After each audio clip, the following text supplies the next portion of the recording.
AP deputy CM Pawan Kalyan కాసేపట్లో పిఠాపురం చేరుకోబోతున్నారు. ఉదయం హైదరాబాద్ నుంచి నేరుగా రాజమండ్రి ఎయిర్పోర్ట్ కు చేరుకున్నారు. రాజమండ్రి ఎయిర్పోర్ట్ లో పవన్ కు ఎన్డీఏ కూటమి నాయకులు, అభిమానులు ఘనంగా స్వాగతం పలికారు. ఎయిర్పోర్ట్ నుంచి రోడ్డు మార్గంలో పిఠాపురం బయలుదేరారు పవన్ కళ్యాణ్. నేటి నుంచి 3 రోజుల పాటు పిఠాపురంలోనే ఉండబోతున్నారు పవన్ కళ్యాణ్. ఇవాళ గొల్లప్రోలులో పెన్షన్ పంపిణీ కార్యక్రమానికి హాజరు కాబోతున్నారు. అనంతరం చేబ్రోలులోని నివాసంలో పార్టీ ముఖ్య నాయకులతో సమావేశమవుతారు.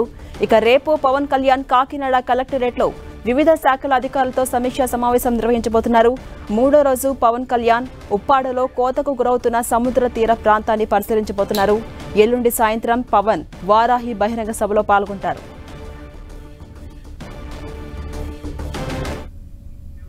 ఇదే అంశంపై మరింత సమాచారం మా ప్రతినిధి సతీష్ అందిస్తారు. సతీష్, ఇవాళ నుంచి 3 రోజుల పాటు ఉప ముఖ్యమంత్రి పవన్ కళ్యాణ్ పిఠాపురంలోనే ఉండబోతున్నారు. అప్డేట్స్ ఏంటి?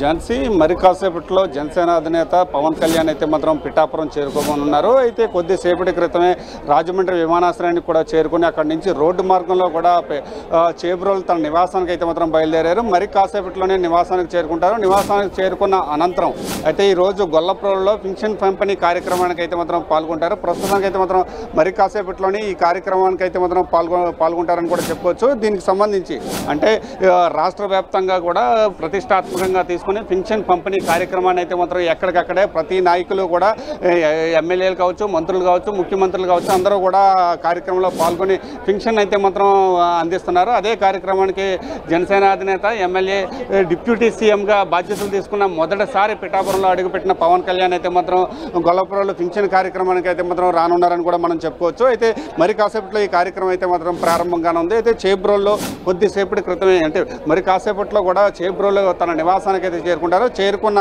అనంతరం ఈ గొల్లపల్లి పెన్షన్ కార్యక్రమానికి పాల్గొంటారు. పాల్గొన్న తర్వాత ఇక్కడి నుంచి అంటే 12:30 వరకు కూడా ఈ కార్యక్రమం జరగనుంది. అనంతరం మళ్ళీ చేబ్రోలు పవన్ కళ్యాణ్ నివాసానికి అయితే మాత్రం చేరుకుంటారు. అక్కడ పిఠాపురం ముఖ్య నేతలతోటి అదేవిధంగా పార్టీకి సంబంధించి జనసేన, టీడీపీ నేతలతో కూడా సమావేశం కానున్నారు. మొదటి రోజు పర్యటన అయితే మాత్రం ఈ విధంగా ముగియనుంది. ఆ తర్వాత 2వ రోజు పర్యటన అయితే మాత్రం చేబ్రోలు తన నివాసం నుంచి అయితే మాత్రం కాకినాడ కలెక్టర్ కార్యాలయానికి అయితే మాత్రం చేరుకుంటారు. అక్కడ వివిధ శాఖలతో పంచాయతీరాజ్ శాఖ, జలవనరుల శాఖ, అదేవిధంగా అటవీ శాఖ అధికారులతో సమీక్షా సమావేశం అయితే నిర్వహిస్తారు.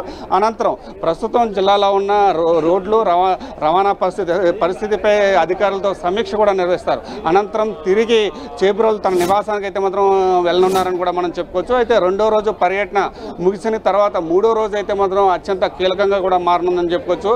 అయితే కేవలం పవన్ కళ్యాణ్ అడిగిన ఒక్క మాటకి పిఠాపురం ప్రజలైతే మాత్రం అత్యంత మెజారిటీతో కూడా పవన్ కళ్యాణ్ అయితే గెలిపించారు.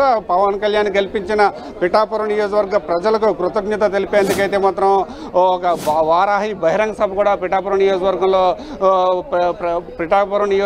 ద్వారా పిఠాపురం ప్రజలకి కృతజ్ఞత తెలిపేందుకు వారాహి బహిరంగ సభలో కూడా పవన్ కళ్యాణ్ అయితే పాల్గొన్నారని చెప్పుకోవచ్చు. 3వ రోజు అయితే 3వ రోజు ఉదయం ఉప్పాడ తీర ప్రాంతంలో సముద్ర తీర ప్రాంతంలో అంటే సముద్ర కోతకు గురవుతున్న ప్రాంతాన్ని అయితే మాత్రం పరిశీలిస్తారు. ఆ ప్రాంతం ద్వారా అంటే ఎటువంటి ఇబ్బందులు ఉన్నాయి, ప్రజలు ఏ విధంగా ఇబ్బందులు పడుతున్నారో ఆ సముద్ర కోతను తగ్గించే మార్గాలను కూడా పరిశీలించి అక్కడ పరిస్థితిని కూడా పరిశీలించనున్నారని కూడా చెప్పుకోవచ్చు. అనంతరం అంటే పిఠాపురానికి సంబంధించి అయితే మాత్రం ప్రస్తుతానికి అయితే మాత్రం అంటే పిఠాపురం అధికారులతో కావచ్చు, లేకపోతే పార్టీకి సంబంధించిన జనసేన, టీడీపీ, బీజేపీ నేతలతో కూడా సమావేశం 3వ రోజు కానున్నారు. అనంతరం సాయంత్రం 4 గంటల సమయంలో ఉప్పాడ సెంటర్లో అయితే మాత్రం వారాహి బహిరంగ సభలో కూడా పవన్ కళ్యాణ్ ప్రసంగించనున్నారు. అంటే ఈ పవన్ కళ్యాణ్ ప్రసంగం అత్యంత కీలకంగా కూడా మారనుందని చెప్పుకోవచ్చు. అయితే ఎమ్మెల్యేగా డిప్యూటీ సీఎంగా బాధ్యతలు తీసుకున్న తర్వాత మొదటిసారి పిఠాపురం అయితే మాత్రం రానున్నారు. ఈ పిఠాపురం సభలో ఏం మాట్లాడబోతున్నారు, అయితే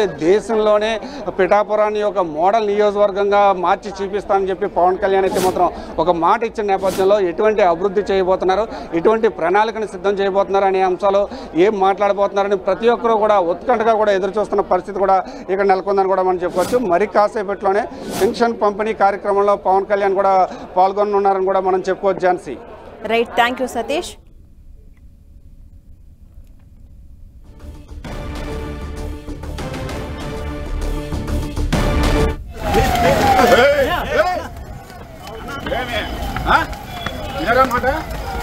ప్లీజ్ రిక్వెస్ట్.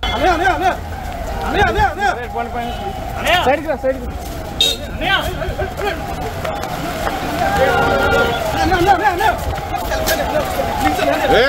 Hey!